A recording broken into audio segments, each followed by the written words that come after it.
Iran और America की दुश्मनी किसी से छिपी नहीं है, ये तो जग जाहिर है। पर अब जो खबरें सामने आई हैं वो आपको हैरान करने के लिए काफी हैं। खबरों के मुताबिक ईरान अमेरिका के पूर्व राष्ट्रपति डोनाल्ड ट्रंप की जान लेना चाहता है।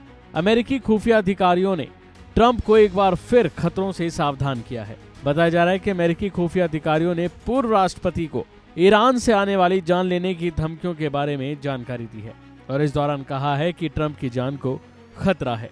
देखा जाए तो इस वक्त अमेरिका में चुनाव का माहौल है और कहा जा रहा है कि इसी चुनावी माहौल को ईरान बिगाड़ने की कोशिश में लगा है। इस चुनाव पर ईरान करीबी से नजर बनाए हुए है क्योंकि वो अपने आर्थिक संकट से उभरने के लिए प्रतिबंधों में रियायत चाहता है और इजराइल से मिलने वाले खतरों को कम करने के लिए अमेरिका नेतृत्व अहम रोल अदा कर सकता है।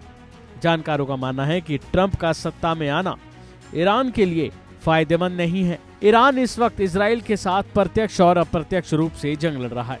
ईरान का कहना है कि गाजा में हो रहे नरसंहार को अमेरिका से मदद मिल रही है, ये सभी जानते हैं। पूरे चुनाव अभियान के दौरान डोनाल्ड ट्रंप खुले तौर पर इजराइल का समर्थन करते हुए नजर आए थे। डोनाल्ड ट्रंप के अभियान ने बुधवार को बताया कि राष्ट्रपति ट्रंप को आज राष्ट्रीय खुफिया निदेशक के कार्यालय द्वारा ईरान से उनकी जान लेने की वास्तविक और वशिष्ठ धमकियों के बारे में जानकारी दी गई है ताकि अमेरिका में अस्थिरता पैदा की जा सके और यहाँ के माहौल में अराजकता पैदा की जा सके। अब इस अलर्ट के बाद फिलहाल ट्रंप का कोई बयान तो सामने नहीं आया है, लेकिन माना जा रहा है कि इसके बाद ट्रंप की सुरक्षा को और कड़ा किया जा सकता है। इतना ही नहीं, ट्रंप की टीम ने कहा कि खुफिया अधिकारियों ने पहचान की है ईरानी खतरे पिछले कुछ महीनों में ज्यादा बढ़ गए हैं और अमेरिकी सरकार के अधिकारी ट्रंप की रक्षा करने और चुनाव को प्रभावित होने से बचाने के लिए काम में लगे हुए हैं।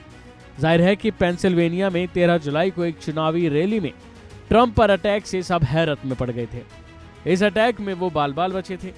उन पर चलाई गई गोली उनके कान को छूकर निकल गई थी।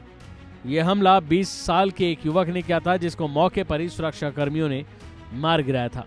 उसके कुछ ही हफ्तों बाद फ्लोरिडा में पाम बीच काउंटी के इंटरनेशनल गोल्फ क्लब में उनके ऊपर जानलेवा हमले की दोबारा कोशिश की जाती है।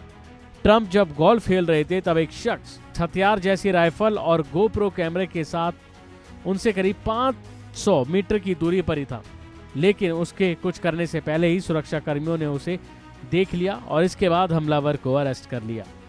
बहरहाल इस खबर ने सबको चौंका दिया है और देखना होगा कि इन खबरों पर ट्रंप क्या कहते हैं या फिर खुद ईरान की ओर से इस पर क्या प्रतिक्रिया आती है। अभी के लिए फिलहाल इतना ही। खबरों में बने रहने के लिए देखते रहिए वन इंडिया हिंदी।